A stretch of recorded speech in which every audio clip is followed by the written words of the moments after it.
two friends were also near this river. That was the Ibirala, who had built a nest in a nearby tree and lived in this same river, just like the four-legged friend. One day, a hunter wandering in the forest saw the footprints of a deer. "Today is a good day. I am going to set a trap for this deer. Tomorrow I can eat delicious venison." Thinking so, he set the trap and left, intending to come the next day.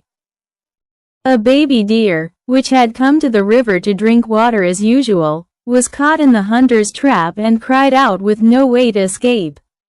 The bird, hearing that voice, thought about that voice. When it came out of the cage and looked, it saw the disaster that had befallen its friend. The quickly activated box and Ibirala discussed a way to save their friend. "You will be able to tear this net apart because your teeth are strong. While you do that, I will delay the hunter's journey for a while, and you can finish your work quickly." Saying this, the kite quickly flew away and sat on a tree in the hunter's garden. By then, the net of the Ibiralda had been torn apart. Only one part remained. As soon as the hunter saw him finishing the last part with great difficulty, covered in blood, the deer in the box escaped from him, but it was difficult for the Ibiralda to run, which was weak. So the Ibiralda was caught by the hunter. He quickly put the rags in a bag and left in a hurry. The deer was very sad about the tragedy that had happened. The hunter was watching, thinking that he would somehow save the deer. When he saw the deer, he tied the bag of feathers to a tree near the deer and chased after it. But the deer ran away from him and entered the forest from another direction. Since he had an idea about the situation, he went near it and spoke to the deer. The deer said, "I am hanging on a branch of a tree. Look up and you will see." The deer looked around and saw a bag hanging on a branch. The deer quickly jumped on it and grabbed it. The bag fell to the ground along with the deer. The deer rescued the turtle and quickly took it to the hut. "I was saved because of you too, thank you very much. But let's move to another area soon, otherwise the hunter might come again." Samantha had always thought her family's home was ordinary, nothing special, nestled in a quiet neighborhood. It was a cozy two-story house with a white picket fence and a well-kept garden. Yet, as she wandered the dusty attic one afternoon, something unusual caught her eye.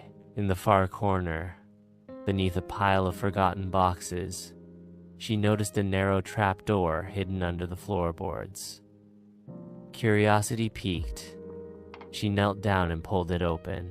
The small stairwell that lay beneath led to a dim, musty tunnel. The walls were lined with stone, and a faint, cool breeze seemed to whisper from deep within. Heart racing, Samantha descended cautiously, her flashlight cutting through the darkness. The tunnel stretched far longer than she expected, twisting and turning beneath the earth. She couldn't shake the feeling that she was trespassing, that something was waiting for her. After what felt like an eternity, the tunnel finally opened up into a hidden room. The walls were lined with old bookshelves filled with strange leather-bound volumes. In the center of the room, an old desk sat surrounded by dusty papers and journals. As Samantha skimmed through the documents, her hands trembled.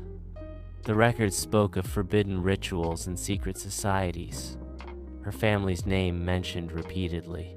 The deeper she read, the more she realized that her family's history was intertwined with dark secrets meant to stay buried. She had uncovered something no one was supposed to know, something that had been hidden for generations. As the weight of the discovery settled on her, she heard the faintest sound from behind her, a whisper, low and chilling. She wasn't alone. She sees a sweet fairy appear, and the sweet fairy asks her if she can guide her through that magical world she discovered.